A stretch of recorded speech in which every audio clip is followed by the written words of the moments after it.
like literally like, here we go, let's go, like a little kid in a candy store. I don't know why Welcome I have back. to. Why am I working with amateurs? This is So so what's brutal. so what's the countdown for then? The countdown is for you to wait and get ready. That's what I it thought is. I was on 5. I was ready. Let's go. Welcome back, everyone, to another episode of the Cronus Group podcast with yours truly, Matt Floyd and Jerry Brazy and Steve Floyd. This is episode 293, which is crazy because we're actually getting pretty close to almost 300. Bam. And this week, we have a couple of different topics. One of them is a hot topic that Jerry was explaining to me earlier. And actually, Jerry, I'll just kind of toss it over to you based off of this segment. So before we talk about that, I want to talk about Meta glasses. We did not bring this topic up, or this is not on the board, but I'm going to bring this up. This isn't on the docket. It's not on the docket. I'm not going to lie. The way you said that, I thought, holy cow, we're doing commercials now. Yeah, we are sponsored by Meta glasses. So this is not sponsored by Meta glasses, just to clarify. But it sounded good. I'm ready sitting for at pool last night, and my buddy comes up next to me, and he sits down, and he's like, dude, you got to try these things on. Now, I'm aware of what Meta glasses are, but I'm sitting at pool. I'm not really paying attention. The dude wants me to put his glasses on. I figure, I don't know what I'm going to look at, right? I go in, I put the glasses on, and he's like, how cool is that? I'm like, what? I don't see anything. What are you talking about? He's like, hold on. And he has his wrist, and he's like doing this with his wrist. I'm like, dude, you're creeping me out. What are you doing? He's like, you don't see it. I said, what am I supposed to be looking at? He's like, give me those. He takes them back. He puts them on, right? And he's going like this. And he's like, yeah. And he gives them back to me. He puts it on. He's like, there. I was like, dude, he's like, you can't see the map. I was like, what are you talking about? He says, there's a map in the glasses. I'm like, are these like Google glasses or Meta glasses? He says, yeah, they're Meta glasses. I'm like, oh, what side are you looking at on this program? And he's like, it's right there on the right side. And he's like, oh. Because I'm blind on my right eye. Anybody that knows me knows I'm blind in my right eye. And dude didn't even think about it. And then the glasses went around Kathy. Everybody was looking at it. Of course, then I'm flipping it upside down and putting it on. And then I could see it. But then everything's upside down. And he's like, tell me and I'll move it over to make a movie run. I'm like, go left. He's like, left. Is that right? And I like, just get rid of these glasses. But those things are cool. I don't know if y'all have seen them, but you wear a deal that goes around, like when the girls are pregnant. I don't know if y'all have seen these things. When women are pregnant, they got these things that go around their wrists, and I guess they kind of impinge on the way the heart beats or something that stops them from getting nauseous. I think people that get in cars, that get car sick, can wear those. Anyway, it looks like those kind of bands. It's kind of tight, and it works off of the way the hand moves. And so as they move right here in this part of the hand, where those little, I don't know what you would call whatever these are, as they move back and forth, it reads that, and that's how it controls the controls that you can see with your glasses. So that was pretty cool, but it was stupid because I'm like, dude, your glasses are broken. Whatever you're trying to show me, it's not working. And then he's like, it's right there on the right hand side, and I was like, he's like, oh. Well, my bad. The glasses have been around for a while, so based off of not your experience, because clearly it wasn't a good one, but hearing from Kathy or from the others around, what was their experience? Did they actually like the latest model compared to, I would say, I think it was like 2 or 3 years ago when they first started, and there was a lot of stuff that was like still need to be worked out in it? So this dude, he has the old pair and he has the new pair. He's into it big time. And so he was talking about the new pair is better. It's got a lot more options, but it's heavier significantly, he said. I don't know. I've seen his old ones. I never wore them. I saw these ones, and he said they're significantly heavier. But like from a pool perspective, playing pool, it's cool because you could, from your vision perspective, you could record your whole match. Oh, wow. Right? So it'd be you walking around, going down. He's got you could, I'll assume that you can put a prescription in them. I didn't ask him that. I'm going to assume that you can do that. But he was telling me, yeah, you just record and then it uploads to the cloud just like anything else would. And you could record your whole match from your perspective of as you looking down your queue, which would be pretty cool, I think. And you see a lot of videos online of people doing that. Anyway, I just thought of that question as you threw it to me, Matt. So I stole that time and did that. Let's get back to President Trump's proposal to slap, like I said, like Matt said, a 10% charge on. Now, this thing seems reasonable because credit cards are out of control. They are at their highest they have ever been for interest rates, hovering right now on average around 22 to 23%. They used to be capped, and they got rid of those laws years ago. That's why credit card companies primarily are domiciled up in Delaware, because the Delaware laws let them get around the usury laws. Usury laws are what the government says you can't no longer charge X, Y, and Z interest rates on, any one thing. And so they moved all of that to Delaware by and large so they can get around those rules. So credit cards can essentially charge whatever they want. And we're seeing credit cards charge 30%. Trump has come out and said he wants to, starting on the 20th of January, force credit cards to lower all of the interest rates to put more money in people's pockets, down to 10% from the average then of 22 to 23%. People on both sides have either, obviously, when I say both sides of the argument, not the political spectrum, have said this is a great thing and this is a terrible thing. The problem is, for me, I think that it is a terrible thing because that is Trump and the government interrupting and getting in the middle of commerce. Now, I am not for high interest rates at all. I'm not for high credit card rates, period. Credit cards are always going to be higher interest rates than normal loans would be because they are unsecured. So that does there's not attached to a house, they're not attached to a car, they don't have any kind of collateral.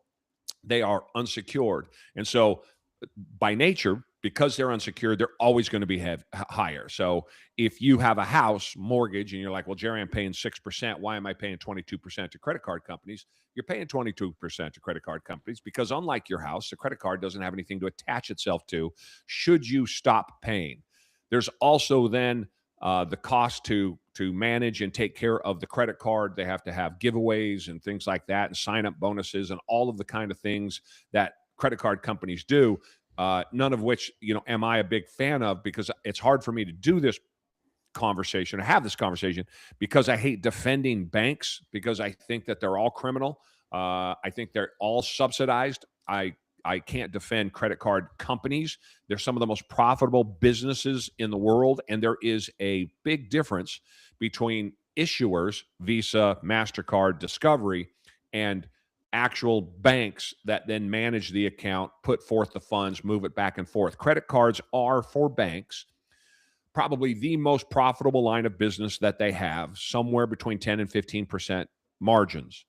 For Visa and MasterCard, aside from Microsoft and Google at times, Visa and MasterCard are some of the most profitable companies the world has ever seen, averaging around 50% profit margins. The problem is they do have some exposure to the cash, but again, they are only the issuer. They're not the ones that are actually managing it. So it is a bit of a misdirection. At the end of the day, let's say if your mortgage is 6% or 5% and you're going to pay 19% or maybe 15% for a credit card, that seems correct. The analogy would be in the real estate market or in the business side of things. You can go out and get a hard money loan. The hard money loan doesn't have so many restrictions on it. They may not beat you up quite so much. Again, this is money that someone's willing to lend you to, say, buy a house. The mortgage rate at 6%, going through traditional facilities for that, you can get that at 6%. If you want a hard money loan, the qualifications are easier. It's money coming out of somebody or somebody's pockets.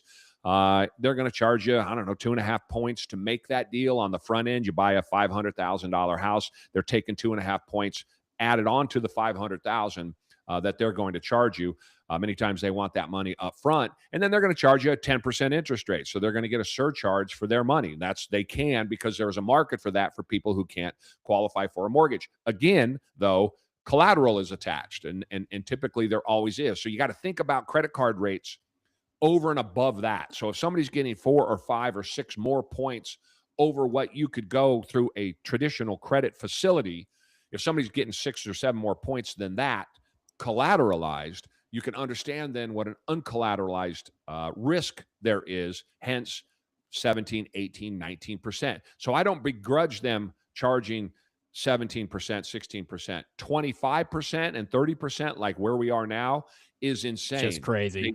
They should be at 16. And if they the biggest driver of why they're not at 15 or 16 or 17% is government spending.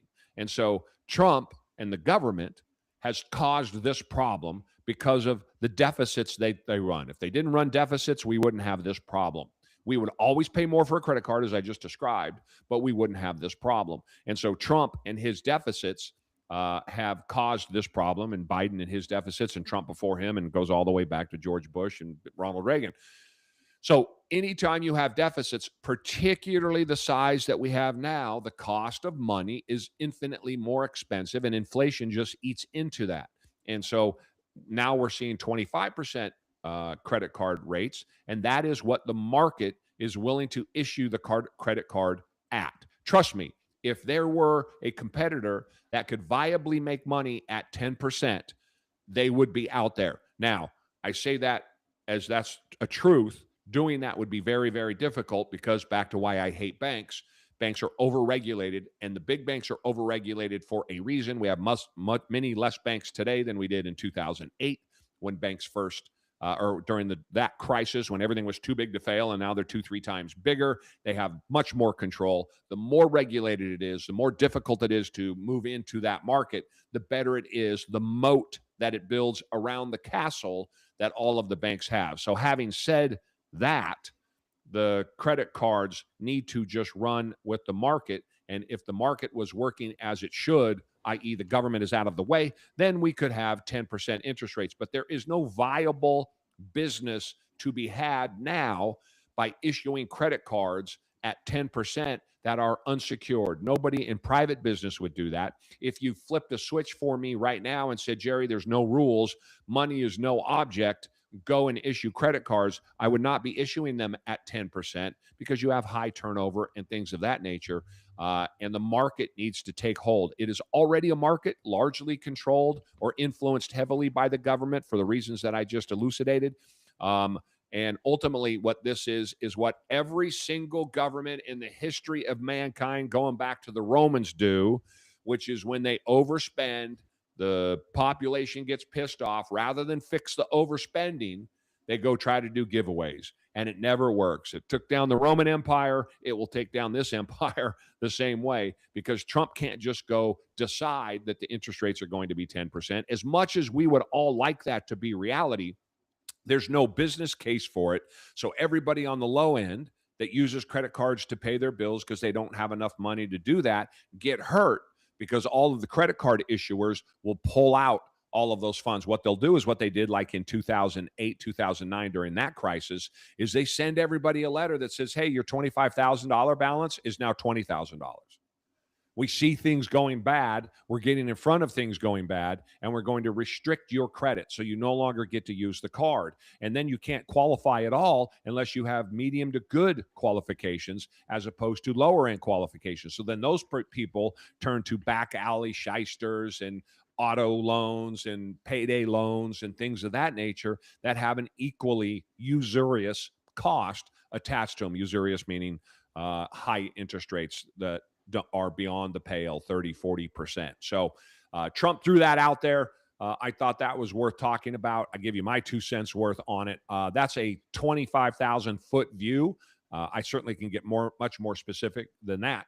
But I think that this is all part and parcel of what is the matter with the government, which is they are spending money like drunken sailors on a weekend trip. With an attempt to fix that, they want to manipulate the market like something as stupid as forcing 10% rates on the issuers. It will only hurt the little people, as is usually the case. So you said something earlier I was curious about when you said that Visa doesn't have access to the money. Help me understand what that means. As far as you said that I thought it was like theirs, and you talked about the bank actually having it. What's that relationship like? I never understood that. Yeah, so Visa issues the card. The banks facilitate the card, right? So when you make that payment, it all goes through the Visa program. Just think about Visa issues the card. They have some exposure to the cash, but they're more like a middleman, right? So you're getting a Visa card from Chase, right? It's attached to your account. Chase Bank gives it to you. Name whatever big bank you want or small bank. I mean, anybody can get a Visa card anymore. And so Visa is really the facilitator. The problem is that there's so little. I mean, again, we've got Visa, we've got MasterCard, we've got Discovery, we've got American Express, right? There's like 4 of them. So there's no competition. But inherent in the 4 is competition. So if one of them wanted to go to 10%, they'd sweep up the entire market. So why don't they do that? Well, they can't, because the economics of it simply don't work. But yeah, Visa is the issuer. The cards are the banks are the facilitators. And so Visa is the one that, Steve, think about it in terms of they're the voting machine. Right? You go and vote. The vote goes somewhere else, but there's somebody in the middle that's counting it. There's somebody in the middle that brings in the machine. So it goes through their program, and they collect that, 1.5 to 2.5 to 3%, whatever it is. So what do you think's going to happen with this then? I mean, he's throwing it out there. Is he throwing it out there to create something else? In sales, you'd say that'd be like price anchoring, where you want to just throw it and maybe help, let's meet in the middle somewhere. Is it something where you just drop like an audacious number just to kind of shock people and wake it up?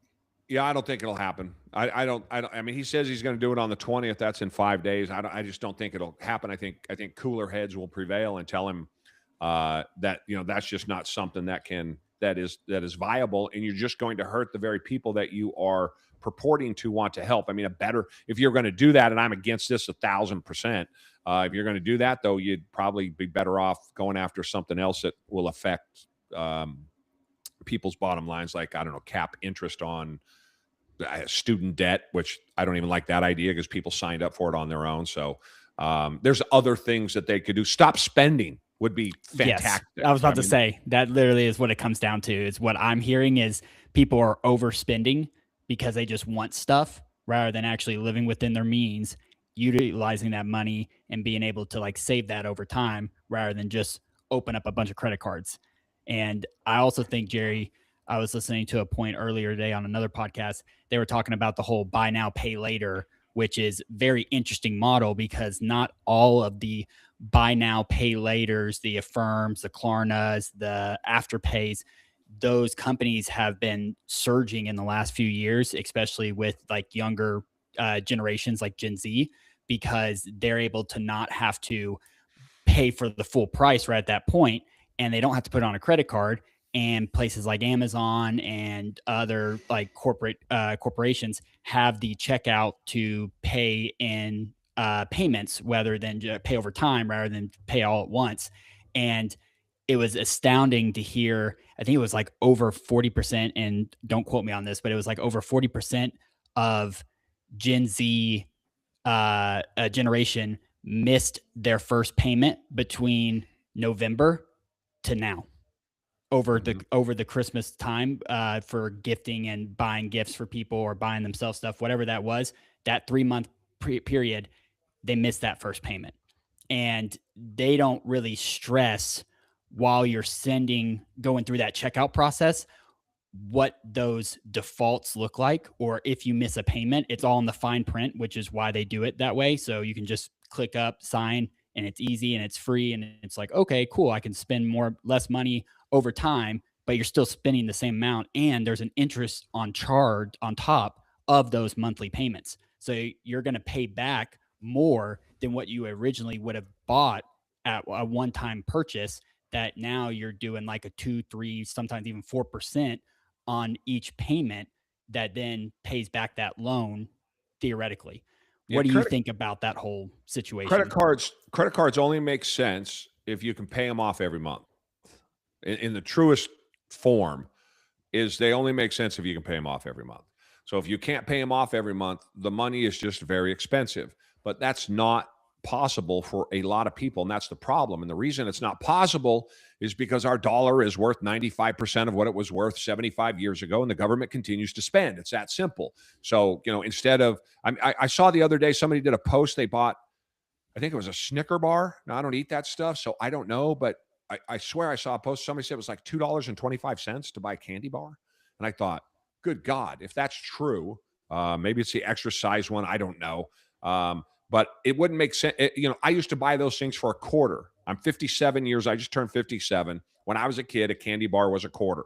The cost to make that candy bar, it's not a new candy bar. It's not some newfangled specific space alien over the top educated crazy candy bar. It's the same Snicker bar that I ate when I was a kid, only it cost me a quarter, 30 cents, 35 cents when I was a kid, and now it's $2.25. The candy bar didn't get more expensive. The value of that dollar became less. And Americans generally do not understand how money works because they barely can read when they leave high school. We no longer teach home ec. They have no concept, generally people don't, of how the dollar works, even people my age. And so they're using these credit cards, wondering why it's 30%, always pointing to somebody else in some faraway land that is responsible for it. Meanwhile, voting for the very things that contribute to the reason why everything costs twice as much and you're making less. That is the way that America has been structured for the last 40 years. So the credit cards,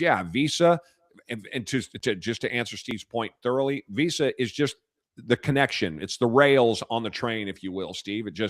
It facilitates everything, but it has no risk, essentially. All of the risk, the credit risk, the issuing of the actual card, it says little Visa, is done. All of that's done by the bank. The Visa gets snapped on there, and the way that the payments processes, and then Visa, like I said, snaps their little piece of it. So they're paid to facilitate. It's an amazing business because they do that with no risk.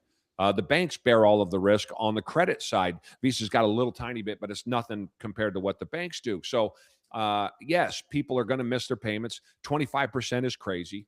People should try to pay it off as they go. It's impossible to do for many, many people, and I understand why. But the reasons why, rather than get mad at a bank, which you should get mad at banks, but for different reasons, you should be mad at the government, because you're always going to pay a higher interest, as I described at the beginning of the podcast, for a credit card.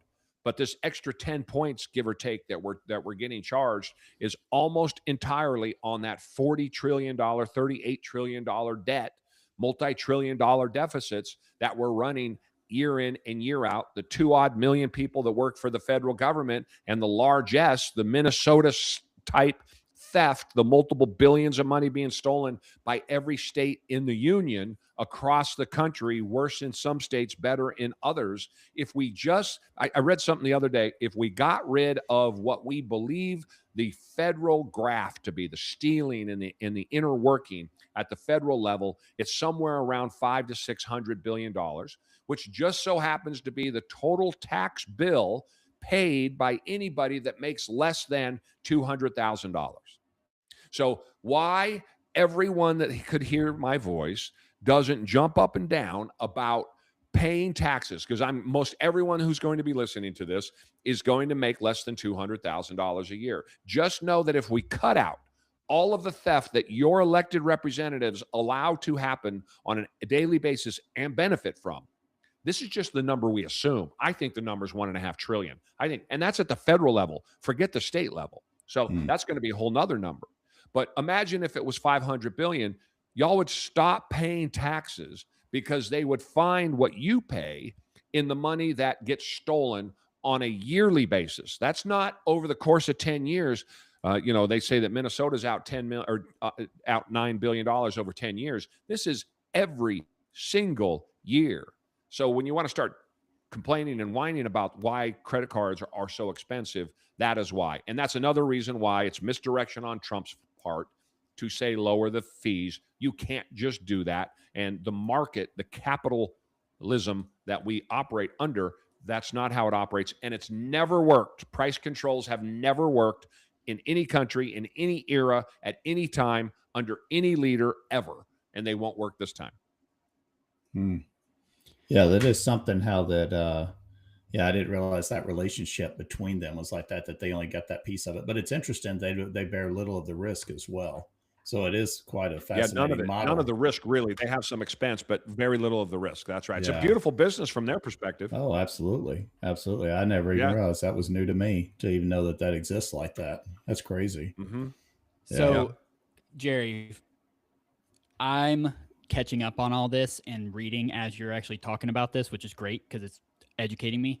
For the small business owners out there, knowing that you said it's actually going to hurt them more than help them, can you break down just that thought process of the reason why? Not because it is either right or wrong, but more of just the awareness and knowledge. Because someone like me, if I just started building a business, it's going pretty well, and then I hear about this news, what should I be looking out for as a small business owner if this stuff were to come to fruition?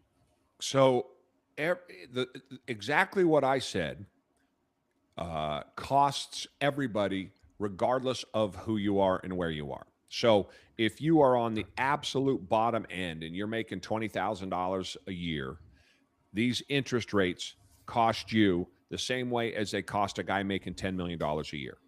Now, the impact to the guy making $10 million is significantly reduced, obviously, compared to the person that's making $20,000.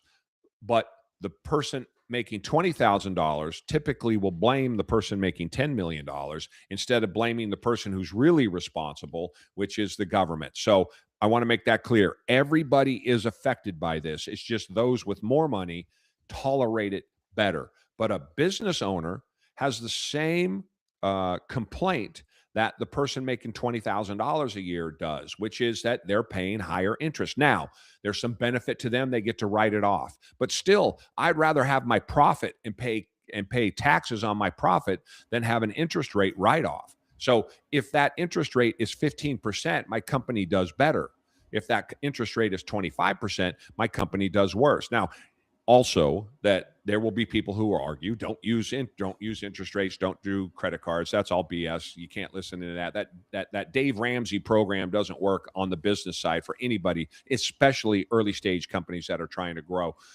So you're going to have to use it, and in that context it costs you money. It's just easier to swallow if you're making $10,000 a month or $25,000 a month in your business. You may not notice that you paid an extra $400 in interest on your credit cards compared to what we would have paid 10 or 15 years ago. So it's a real expense. We can go into higher interest on buying a commercial vehicle, higher interest on buying a commercial property.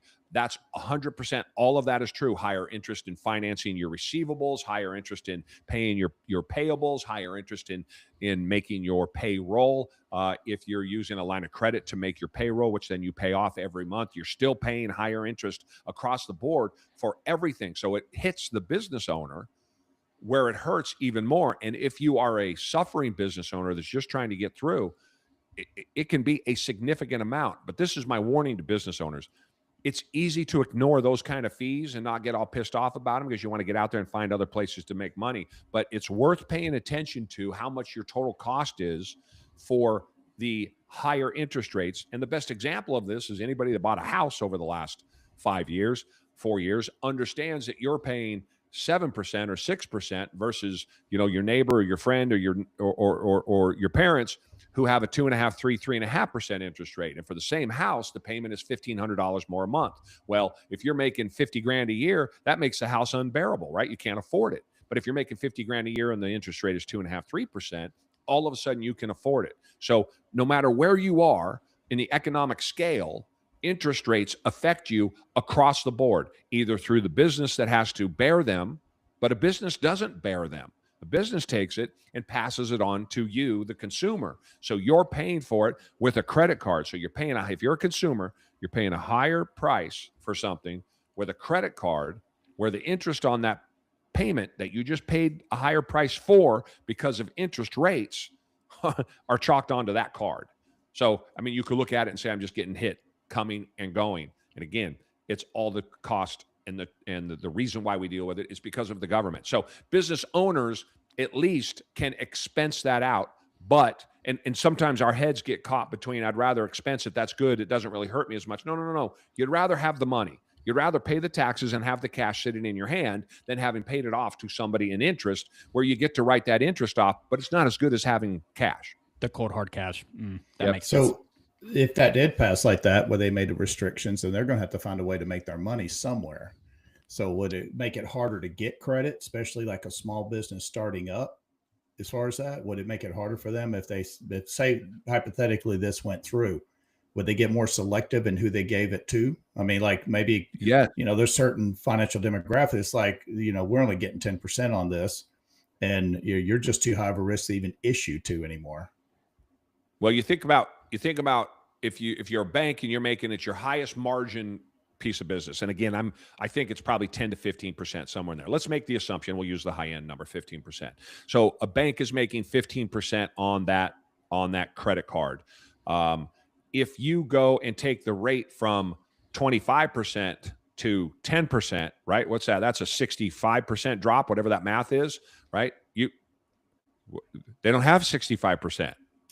They've loaned the money out. They took their money in at X that allowed them to make that 15% margin on that money. But if all of a sudden you're saying, hey, I borrowed that money at 15% or at 10%, and I'm loaning it out at 25%, I'm getting my 15%.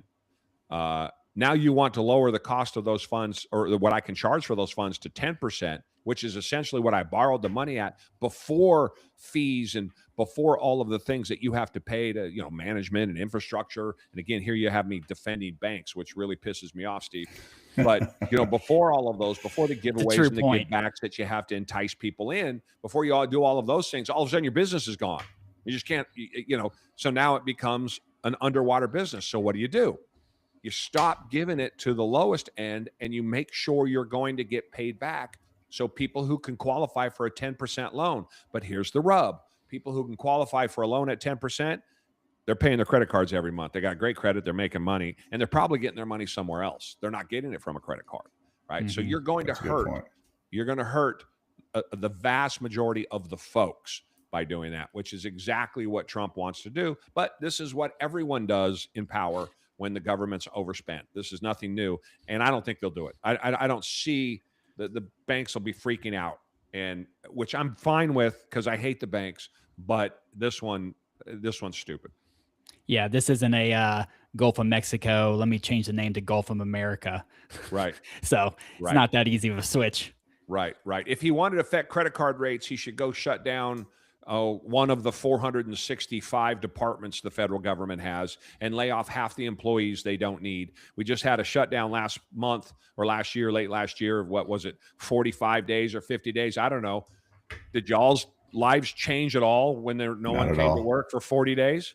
Not at all. Not at all. Right. If I don't come to work at any one of my businesses, the business doesn't exist anymore. I don't know about y'all. Right. Mm-hmm. But Steve, if you don't go tomorrow morning and start taking phone calls, what happens?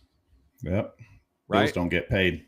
Federal government shuts down. Nothing happens for the most part. I get there were some things, but my point is we could get rid of half of it. So if he was serious, he'd start closing departments like the Department of Education. The Department of Education is put in place in the mid 1970s, and test scores have gone down and spending has gone up. Now, in what world that works from a capitalistic perspective is that even an option? Meanwhile, trillions of dollars get spent on it. The numbers continue to go down in terms of educational returns that we get, i.e. how smart are the kids. Nobody can work in a shop class anymore. There's no home ec, right? We're not teaching the kids how to survive. We're indoctrinating them, to be boys and girls when they're boys and girls. And the reality is the money just keeps getting spent. So you can spend right there, just Department of Education, let the states deal with it, save how many billions of dollars a year. That times 435 other departments that are completely redundant. If he closed 50 of them that we absolutely don't need and no one would notice, you would see probably interest rates start to come down. It would be significant because there'd be so much money saved. If we saw things, again, shut down half the government. That's how you fix it. That's how you know he's not serious, because he's not doing serious things relative to what everything costs you and me. Yeah, and you realize that, that just kind of proves the point of how, the government produces nothing. They don't produce anything. And a lot of those departments operate. They seem like they exist purely as a regulatory entity. You know, they're not help making anything better. They're just another step, a cog in the wheel of the regulatory process without actually producing something viable that really helps people. Now, they'll say that they are because they got to justify their existence. So they'll say without this, but to your point, you look back and like before y'all, we were doing better, and it's been nothing but a slippery slope since you got in power, meaning the Department of Education. That's right. And the government at large, the bigger the government gets, the less powerful it becomes, the more power it hangs on to. We're doing things today for rules that were put in 50, 70 years ago. Nobody ever looks at it. Nothing ever changes. Money just continues to get spent on ridiculous things because no one's looking. And the bigger we get, I mean, remember the interest rates, the income tax was put in place because we were going to war in Europe for World War I, and they said we need a temporary 1% income tax, temporary being the key word, to finance the war. Okay, now we have at the federal level, what is it, a 35% interest tax, and in every state we've got, Florida or California is 13, Portland's or Oregon's 12 or 11. I mean, on top of the 35%, it's just ridiculous, right? And it just continues to grow, and the more you give it, the more it takes. So it's not even they're not even a cog in the wheel. They're the problem that there's a cog at all. There's no fix. So we've beaten up this point. We'll go to the next one. But the point being, all of this Trump cannot fix by telling people what to do. He can only fix it by stop spending money. Yeah. The last time I heard, it's funny that I never realized it started out as a quote temporary. The last time I heard something like that was like just 2 weeks. If we just do 2 weeks, yes, it'll fix the problem. And look how they took advantage of that. 2 weeks and $5 trillion they spent that will never get back to fix the spread. In some, California didn't go to school, for 2 years. So perfect example. Fantastic example. What's next, Maddie? What do we got?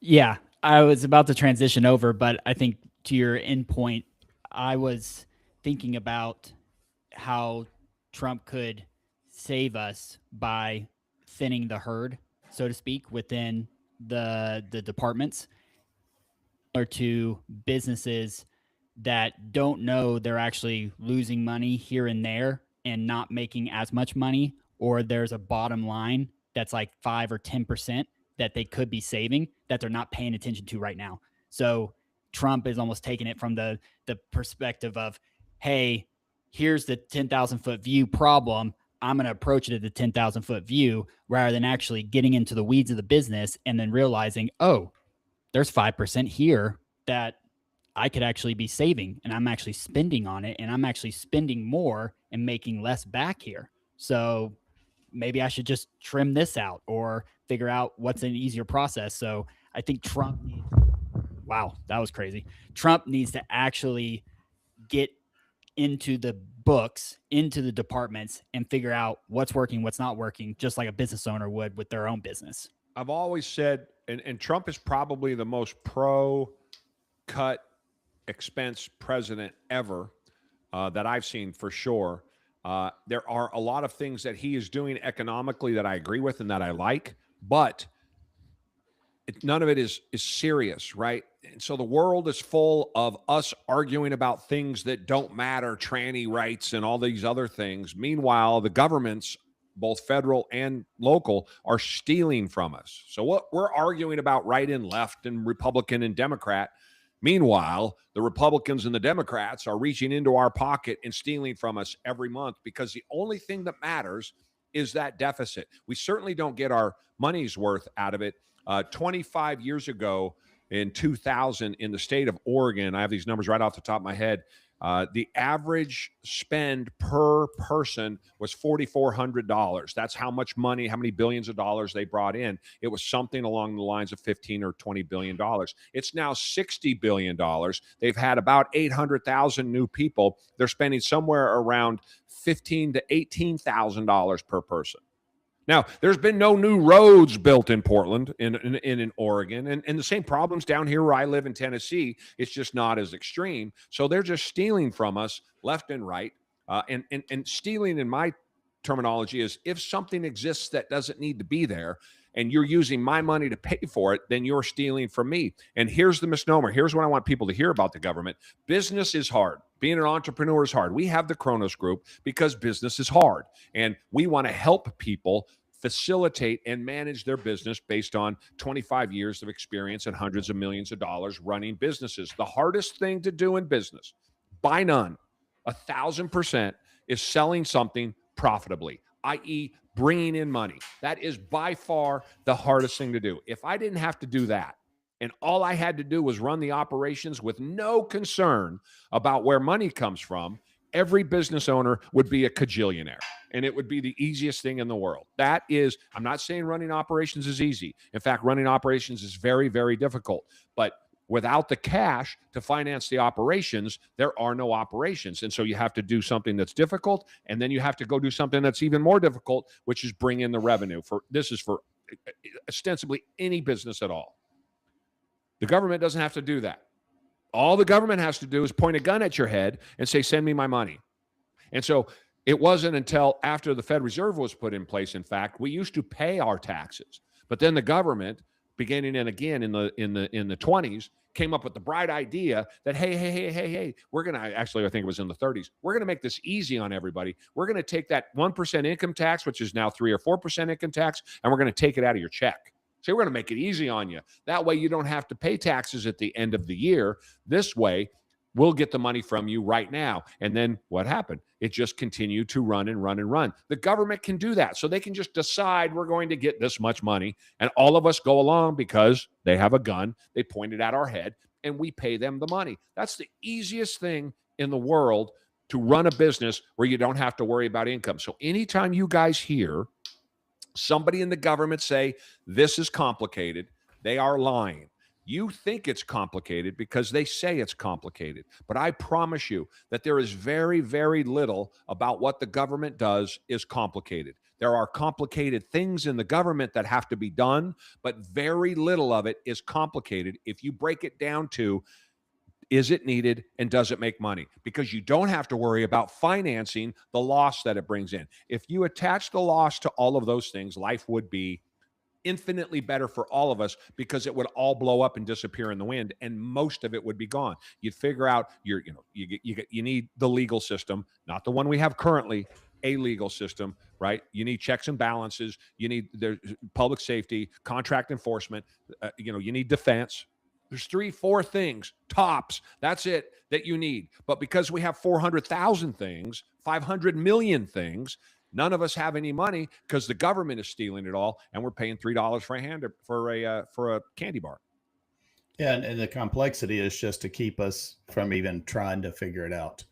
Saying it's so complex, it'll be, and you really see a lot of those politicians that are telling you that, you realize they're not really that bright. I'm not saying they're complete morons. No, they're complete morons. I'll say it. Yeah.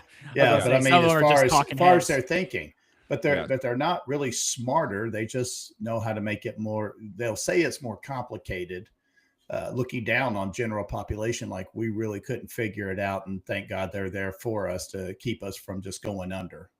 Yeah, they're useful idiots. The same way as anybody that idolizes, like I look at politicians the same as I look at actors. These guys, I don't know why we worship these people. Literally, Brad Pitt worked at a Chick-fil-A. I think it was a Chick-fil-A as a or whatever the Southern California chicken place is. I'm losing the name of it. As a bird in a costume out front, trying to get a job in Hollywood. Okay. Every actor, every story about how they're the struggling bartender or whatever. They're not smart people. And then people put a microphone in their face, and what do they recite? They recite what they've been told. That's why they all recite the same thing. They're good at memorizing things. They're good at play acting like they're somebody else, but they're not smart people. They're half retarded, and most of the politicians are half retarded, but they're able to talk. And this makes them useful idiots from the powers that be to control them to get what they want. And this is how we have the system that we have today, because none of them have any backbone and they won't stand up and deal with what the real issue is. They keep telling us the real issue is us.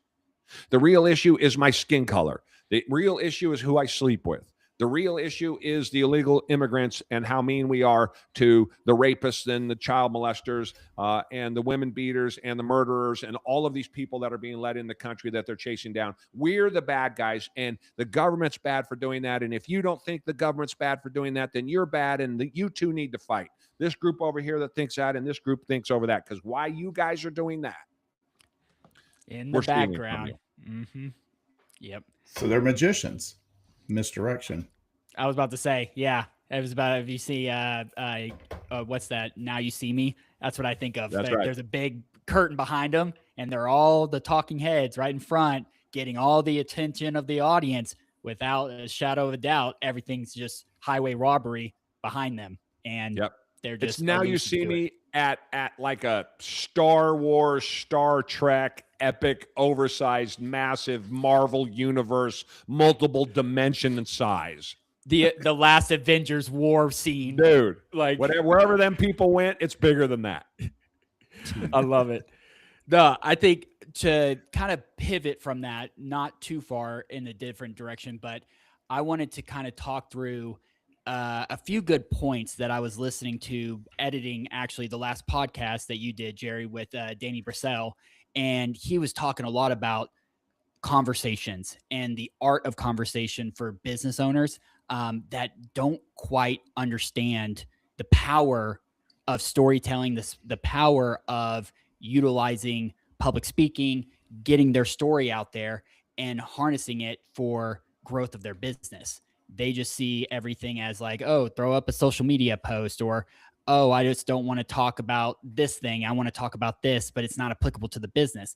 What I want to see is, where do you see poor conversations, Jerry, directly killing revenue within a business owner's business?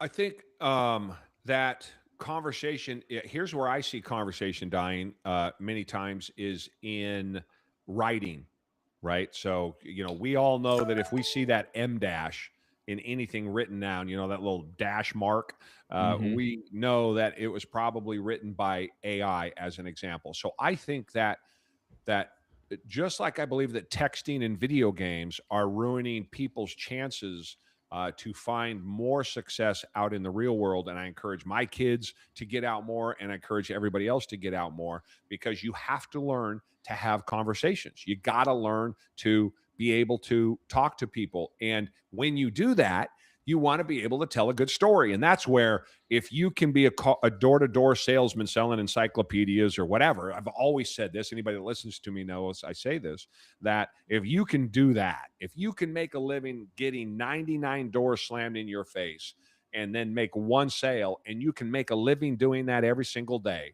you can do any job in the world. That is and you don't have to be smart. You don't have to be crazy, wicked smart to do that. You don't have to be crazy educated to do that. If you can do that, you can do almost any job in the world. I can't think of one that you couldn't do that didn't require some, advanced training. I mean, literally, you can do almost anything that you want to. And so in that context, as AI continues to move forward, we continue to lose that more and more. And we need to be careful that we don't. I'll give a case in point. We've worked a ton with AI, putting together the Kronos Group and all of the things that we do with it. But as Matt needed some comparisons for some other groups that we are competing with at the Kronos Group for the website. And so I put those together. Now, had I just told the AI what I wanted, it would have given it to me and we could have put it out. But it was garbage. It took me 3.5 hours, 4 hours to build really just one. And then once I had one, then I could do 4 easily, because I told the AI exactly what I wanted and what I wanted it to look like. So I'll change the verbiage. That doesn't sound like me. That doesn't look like me. I don't think that. That's not right.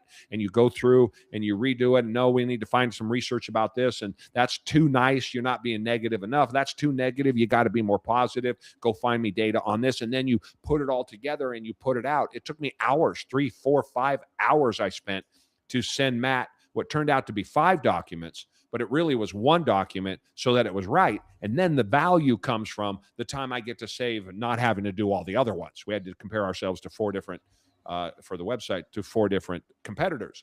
So if we think that we're going to push that button and send that out, you're going to be in an extreme disadvantage because you got somebody like me back here that is using the same tools, but then going through it and making sure that it says and it looks and it reflects what I believe, not what the machine believes. I'm not sure if that was exactly your question, Matt, but that is my answer to, we do not want to lose that human. Yeah, that's right. In a human perspective, just like when you're working with AI, you have to find those conversations to have with people because you got to know how to communicate either by paper, email, text, whatever it is. And I think that people who know how to tell their story and how to carry a conversation are going to win the day. But that has always been the case. Probably more so now because there's so many people that don't do it anymore because of text and technology and video games and all of those things. Much more, but it was no less prevalent when I was a kid. The people that can talk, the people that can communicate and tell their story and get their point across and make a sale are always going to do better than everybody else. So probably more important now than it was even 10 years ago. Yeah, I was going to transition to this follow-up question that I already kind of know what your answer is going to be, but what do owners avoid saying that ends up costing them more or a lot by avoiding that conversation? What do you think I'm going to say? I was about to say the hard conversations, or if you are in a family business or someone that is close to you as an employee that you're avoiding to have that conversation with. And it could be usually it's a bad conversation of them not being a part of the business anymore. So that's where I feel as though a lot of business owners will not have those conversations with a employee that they know is actually hurting them, but they feel like they have to take care of them. They were one of the first employees. They were someone that was always in their corner. They've been there for years. And at the actual detriment of their business, they're actually hurting themselves more by not having that kind of conversation. But yeah, that was my perspective. For those kind of conversations, yeah, I agree with that. I think that if you can't have adult conversations, that's what I call them. If you can't have adult conversations, it's going to be very difficult. And I speak as somebody who has been reluctant to have adult conversations at times as aggressive as I am. So it can be really, really difficult to do. So I don't disagree with that, but I think that's true in business and it's true in life. I mean, Steve, what do you think about that? I think adult conversations are always hard. They might be magnified in a business setting, but they're no less important in a private setting. Yeah. And the adult conversations, I think it's because, it's not that we'll hide behind the idea that, well, I don't want to say this because of how they might feel. And what I've really learned and come to understand, it's not how they might feel like will make them feel bad or uncomfortable or awkward, but it may be more how are they going to feel about me because I had that conversation. And we'll hide behind, well, I don't want to hurt your feelings. No, you don't want them to think crappy about you or think less about you or just quit talking to you.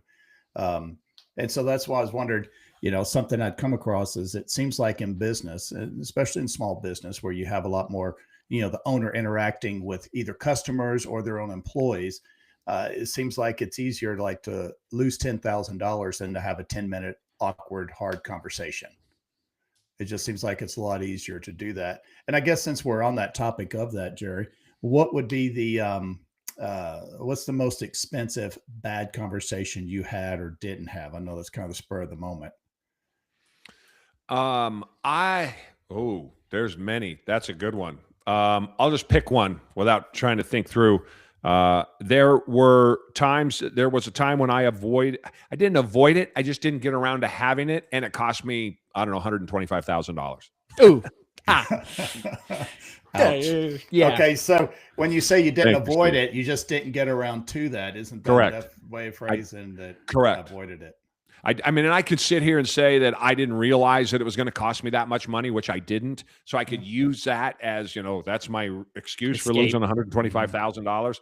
But the reality is that I should have dealt with it. In hindsight, I knew I should have dealt with it. And if you're looking at it honestly, you're like, man, you should have got on that one. And it cost you $125,000. Hopefully then you take it and you go, okay, don't let that happen again. I can't say necessarily that I let that happen again to that extent, but there have been some pretty significant ones that just from a pure dollar sense have cost me a ton of money, where I would look back and go, what That's not who you. What in the hell were you doing there? That's not who you are. What? Why aren't you jumping on that like you do everything else? The problem was I probably had 10 other things I had to jump on, and that one just got pushed to the back burner and didn't get dealt with because I didn't give it the importance that I thought it needed, and then it bit me in the ass. Yeah, the difficult conversations, it's interesting because we do avoid them. But like I said, I think it's more because of what we think people think about us. I remember for the longest time, I'd be like, well, I don't want to hurt their feelings, or I don't make them feel bad, or they'll be, whatever. And really, in all honesty, I'm just protecting myself. It's kind of a weird dynamic that we have, that we do that to where we kind of use that as an excuse, and we'll do that. We'll find a way to frame it, to put ourselves in the best light instead of not. But I could see where, just in business life, everything, the difficult conversations that I've never had or should have had, they ended up costing me the most. I didn't win by not having them. It's just prolonged or, made it longer before the inevitable happened anyway. And usually then the price you paid was much greater, whatever it may be, a relationship, money, success or failure of your business, than if you just had it in the moment. And I think that's some dynamic that a lot of small business owners would struggle with, is the idea of not being able to have those conversations. Yeah. And you feel better because you should have it, and you put it off in the back of your brain and you don't do it. And then you feel better for having done it. So there was a relief there, even though you did that uncomfortable thing. But I think that's true in life too. I mean, I think that sometimes you just gotta, maybe if there's not even an agreement, you just kind of say, look, we're over it, and this is the hard conversation. I'm not going to fight with you. This is what we're going to do. And away we go. In a way, the three of us kind of have that because we used to work together, and then that we split up. And then unfortunately, Steve's dad got sick, and Matt's grandpa and my father-in-law, and he was dying at my house. And what did we do? I just called you one day. I was like, that all seems so stupid, right? Whatever that fight was, right? Let's just say goodbye to that. Because then we're just like, okay, we're out there. Yeah, like your dad's dying out here, and whatever the issue is, it's not even worth it. It was so stupid, but that's hindsight, Matt. That's good for as the younger guy in the group to realize that it's just like that thing was so dumb. It's not even worth. I mean, it may have been bigger than dumb, right, for all of us, but in the context of somebody dying and come out for the family, it's just dumb. It was just dumb, and so you just come to that kind of conclusion that. I don't know, and we're all human, so you get hit over the head with something, and you're like, yeah, this is just compared to that thing over there is stupid. And so then you have to be introspective enough and just say, I'm picking the phone up, I'm just doing the call, which I should have been doing all along. Yeah, I had that situation yesterday calling a guy. He actually is in Australia, and it was about a supplement he bought for us. I called, and it was a dude answered, but it was a female name on the lead. And so I was asking about her, that he bought it. He said, oh, yeah, I bought that from my wife. It was like on December 22nd. And I said, okay, so I pivoted. And I already realized when you're not talking to the gatekeeper, then you probably don't have anything there. So I still just asked him, so how's it going for her? And then he's quiet for a second. And he said, well, she passed just a few days ago. She had some terminal thing. And I tell you what, there's an age in wisdom. And I thought, okay, first thing I thought of, great. I'm the guy that called and reminded him one more time about things that were going on in his wife's life. She's passed. He was 79. So I figure she's in her mid upper 70s as well. And, but immediately I felt that. And then he started breaking down on the phone in a dude way, not just bawling his eyes out, but I could hear it. And I gave him about 30 seconds. I didn't say anything. Speaking of conversation, sometimes it's better when you don't have silence. You don't say anything. And I just said, dude, I'm so sorry. And then I got him talking about her a little bit, talking about the family. He was talking about he'd been going to a gym. And I said, you got to get around the dudes. He had about 4 or 5 guys that he was going to be meeting with and going, he do it once a week. He's going to up that to 4 times a week. They work out and then they go have coffee. Blokes. He said, I got some blokes. And he said, the guys in there, like the youngest is 65, the oldest is 90. And so I said, you got to get around that. You got to get around them. You got to get around those dudes. You got to have dude conversations. I said, you definitely have your family there. And then I even made him laugh a little bit because I know that's going to be hard to come by for a little while. And I said, so you got a 90-year-old in there working out? I said, yeah. And I said, well, let me give you a hint, little tip. I said, find out what he's doing and do not do less than him. I said, you cannot go there and be out. He started laughing. And he said, you cannot be outdone by the 90-year-old. So it's good. You remember when we were doing our first half marathon, Oh, dude. And that I old don't know if man. you've heard this story, but all, we're coming. I can see the place on that straightaway in Clearwater Yep. Beach where you're heading back, because he was out the street just. We got 13 miles, Matt, and we're coming down. We're about mile 11. So we're just getting to mile 11, 10 and a half.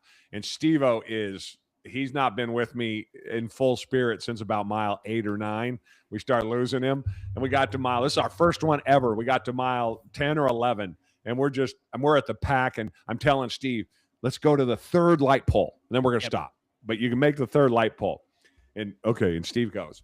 And as we're doing this, old school, about 86 years old. And I mean, he was withered up like nobody's business. And he's just, the what is it? The rabbit and the tortoise and the hare. Tortoise, yeah.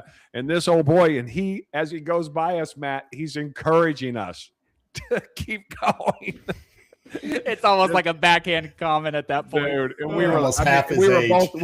We were both incentivized, but part of me wanted to throw a rock at the dude. Oh yeah, I as figured he's like ahead. That was kind of a passive aggressive way of talking shit to us. That's exactly what he was doing. So we're gonna hit this last point, Maddie. Yeah, I think I actually kind of want to wrap with this topic, because I think there's a lot of hard conversations that, Jerry, I've learned from you, from just experiences. And there's people probably my age or even younger that are trying to get into business, or they want to start something, they want to do something.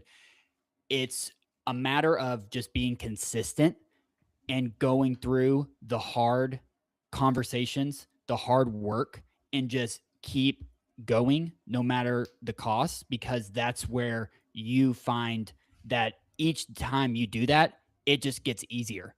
And I remember that first hard conversation I had with you was right out of college, sitting in a chair at an office in Chattanooga. And I put up some post that pissed you off on Instagram.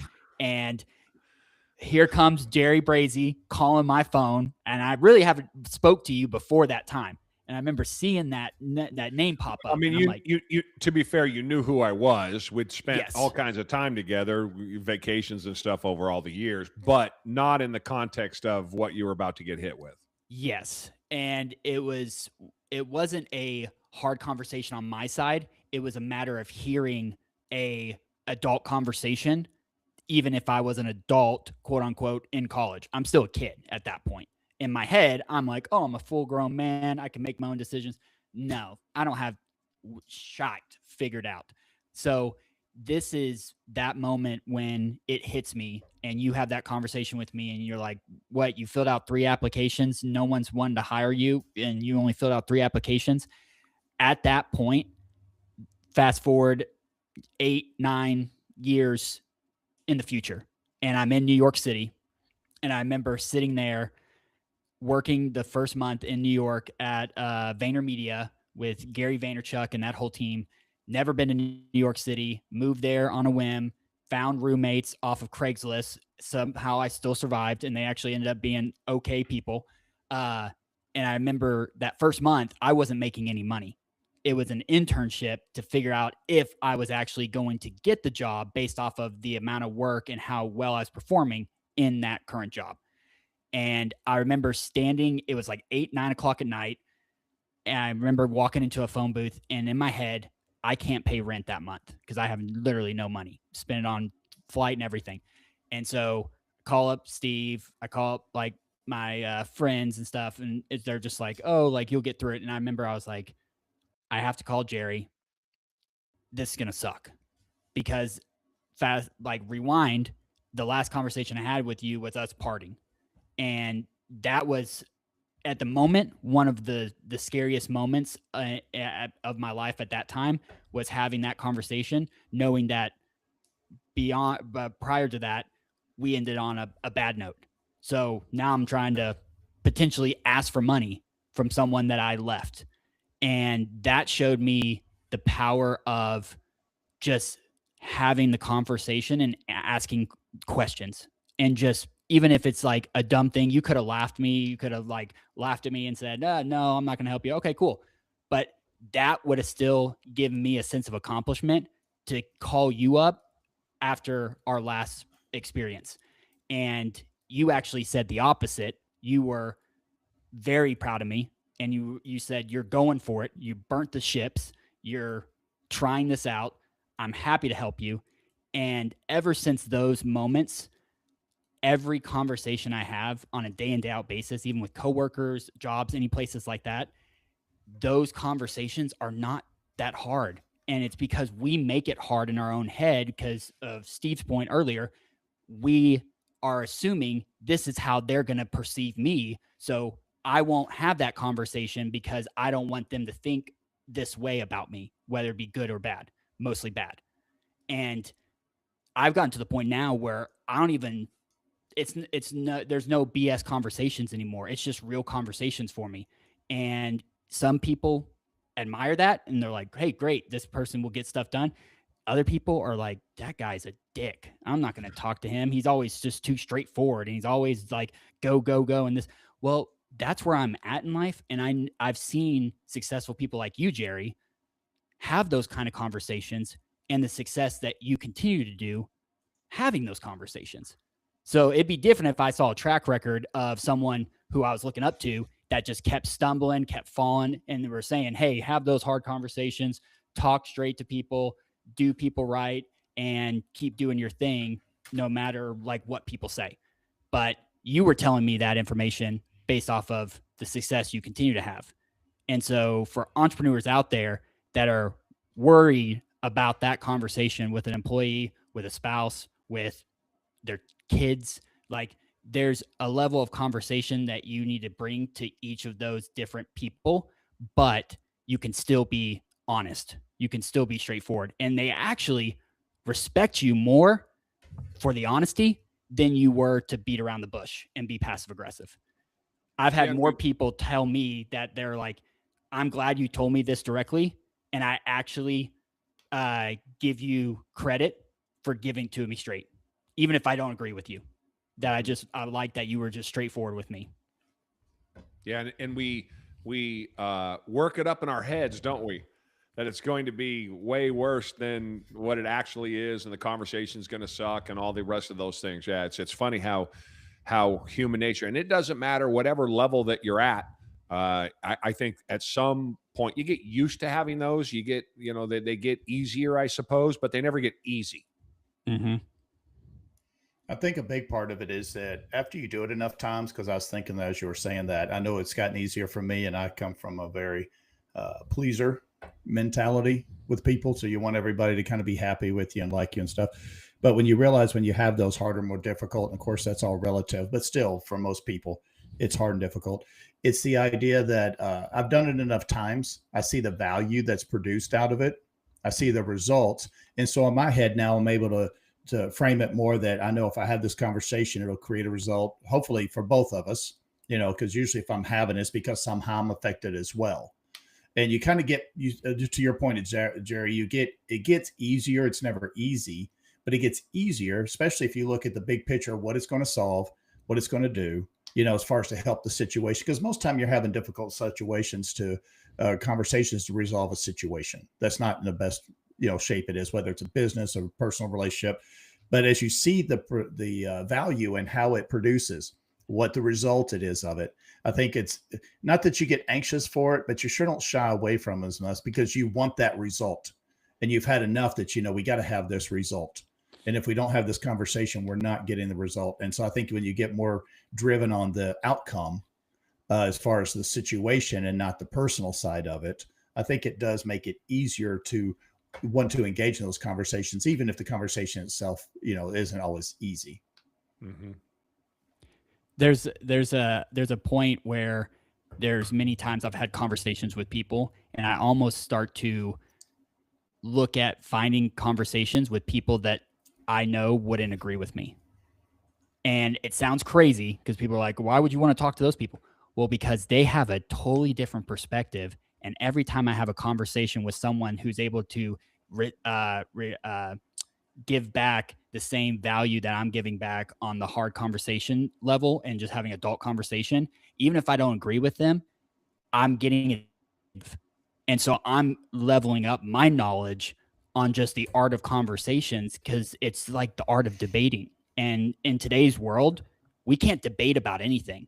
You're wrong, or you're like, this is how you're going to be. This is how you're going to be. And it's just how it is. So whether you say this or you say this, you're wrong. And especially as a white man, it's like, no, you can't say that. You can't be this way. You have to just do that work and do what you're told. And I see it as more of, I want to have conversations with those people that are telling me not to do this, because I want to see, how does their brain even work? And where is the actual root of the aggression, of the anger actually coming from? It's not coming from them just not liking something I did, or I'm doing something the opposite of what they're telling me. It's what is really the root of it. And try to find those conversations. People can call me crazy. I probably am crazy, because I want to see from a different perspective how people think, because that's how I develop outside perspectives and outside knowledge that I would have never had if I never had a conversation with that person. Mm-hmm. Yeah, I agree. Yeah, that's good. I think that's great advice. You can never have enough conversations, and you never know what you're going to learn in having them. And if you're not comfortable having conversations, there's a million YouTube videos by experts that will give you, I mean, they'll tell you what to talk about. They'll give you the highlights. They'll give you the topics, the intros, how to end the conversation if it's not going well. I mean, everything you need is at your fingertips. And it really is a superpower if you can have a conversation, for sure. Yep. Well, that's been a heck of an episode. Again, I'll actually let Steve close us out with the first ever live recording of the Cronus Group podcast. I'll give him the honor of closing us out with the phrase. Opportunities are everywhere. You got to go get them.